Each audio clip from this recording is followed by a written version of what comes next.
Right then, welcome back, and today we're doing another endurance race. We are at Valencia on the GP circuit on the 2007 GSX-R1000, and there's the setup. We're diving straight into it, no mucking about. Very Honda, 1 on the front, 9 on the rear for preload, so on and so forth. And we went and did some testing to get the setup, and we did a fair few laps. 131.025. I was desperate to get into the 130s, and the ideal lap was a 130.4, so there's a lot of time on the table. I just couldn't string it together, and the 131.0 put us 44th. The 130.4 put us almost into the top 25 or top 26. But we got to Valencia, it was dry, they were all running softs, which said to me they were going to do full power. I decided to go for a hard front, medium rear, because in my back pocket was always the option of running long, going eco. Ooh, that is a pretty bike. Sorry, got distracted. Of running eco setting on the fuel and going long. Now, it all depends on the type of start we get and how the AI play and bits and bobs. And surprisingly, they weren't too bad. The autopilot was kind. It's a nice long straight off the start of Valencia into the first corner. Now I went narrow. That was a mistake. I do apologise to whatever fictional being that was, a Spanish rider. That'll go down like a fart in a spacesuit. But yes, we pumped somebody off the track into the gravel. We almost went over the back of the bike, and we were running around in 19th. Now, the important thing to watch, as always, two things: the gap to leader and the fuel against time. So at 10 minutes, if we're going long, we need 50% fuel, and we've got to keep an eye on the gap to leader, because that'll determine whether we can fall off, make a mess of it, or do a pit stop. Still with me? Good. First laps, the first lap, as first laps go, wasn't too bad. I was erring on the side of caution up to 18th, thought about a nibble up the inside into turn 8. Then we ended up right on the outside of the track with a Kawasaki, but I was a little bit elbows out and thought, no, you're not coming through. And then it all went wrong. Yes, we ended up miles down the road. The air, I didn't fall off.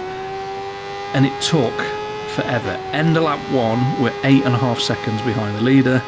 End of lap 4, we're 13 and a bit seconds behind the leader. And we finally move up a place to 18th. End of lap 5, the gap to the leader stayed the same, but we jumped to 15th. And lap 6, sorry, that's end of lap 4, wasn't it? Anyway, lap 6, 13.2. So we're holding the leader, we're on eco mode, but now we've got a rabbit to chase in the form of Chester Anderson, the British rider. And chase we did. And just having that bike in front, it's amazing how much it helps. It's just, they brake, you can brake a tiny touch later. They turn in through here, these two corners, turn 10, turn 11, run wide, and pull the AI away from the apex, and then try and stuff it up the inside. But we're on eco mode, so they move across to blockers, but we're on the inside, and we get a little bit elbows out saying, no, you're not coming through. And slowly but surely, we were going forwards. That was up to 14th. End of the lap down the pit straight, we jumped to 8th, 6th places, yes. You know what's going to happen here, don't you? We're going to finish this endurance race, and we're only going to have overtaken one bike by the end of it. Coming up to 10 minutes, you think I'm joking. Coming up to 10 minutes left, we're all right on fuel, 53%, we're struggling for rear tyre, and we've got a gap of 10.9, so call it 11 seconds to the leader. So we're in that horrible middle ground where we've got a gap, but we do have enough fuel if we keep doing what we're doing. And honestly, I didn't know what to do. I didn't know whether to switch it upper mode and try and get a pit stop in. I was, well, confused, not the right word, but I was struggling with it. End of lap 7 onto lap 8, we jump up into 8 and up into second.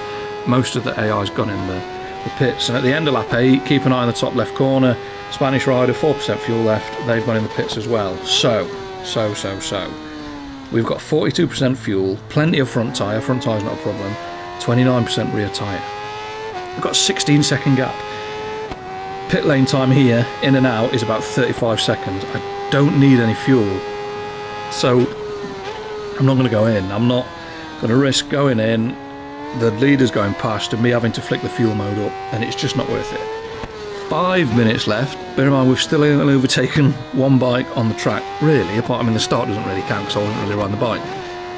We've got plenty of fuel left, 22% rear tyre. The rear tyre is coming back towards us. It needs to be at 25 at 5 minutes left, and it's at 22. So we're dragging the tyre back. 10 seconds left, essentially what will be the last lap. And we've got an 8.7, 8 point whatever second gap. The fuel light's just come on. We've got 10% rear tyre left, and we're probably going to make it.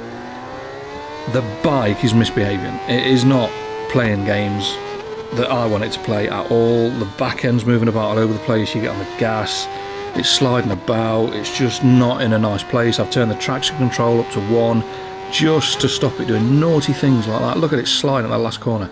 The game is almost determined to say, no, you're not going to win this, you're going to get off the back.